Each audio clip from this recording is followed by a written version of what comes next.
ঝিনাইদহে অসহায় ৬০০ পরিবারের মাঝে শিশু খাদ্য বিতরণ করা হয়েছে। সকালে ঝিনাইদহ পৌরসভা চত্বরে এই শিশু খাদ্য বিতরণ কার্যক্রমের উদ্বোধন করেন মেয়র কায়ুম শাহরিয়ার জাহেদী হিজল। সে সময় উপস্থিত ছিলেন পৌরসভার প্যানেল মেয়র সাইফুল ইসলাম মধু, সচিব মোস্তাক আহমেদ সহ অন্যান্য কর্মকর্তারা।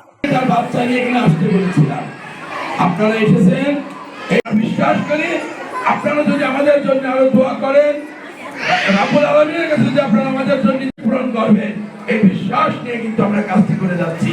আমি এখানে বক্তব্য যেটুকু করব, 1 নম্বর আমরা নাম্বার 1 হতে চাই।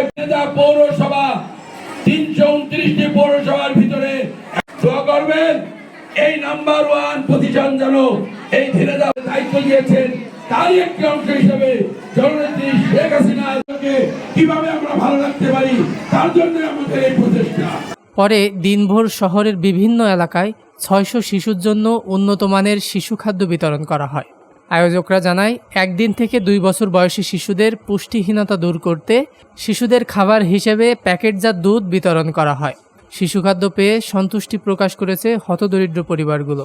ডেস্ক নিউজ, দৈনিক রানা।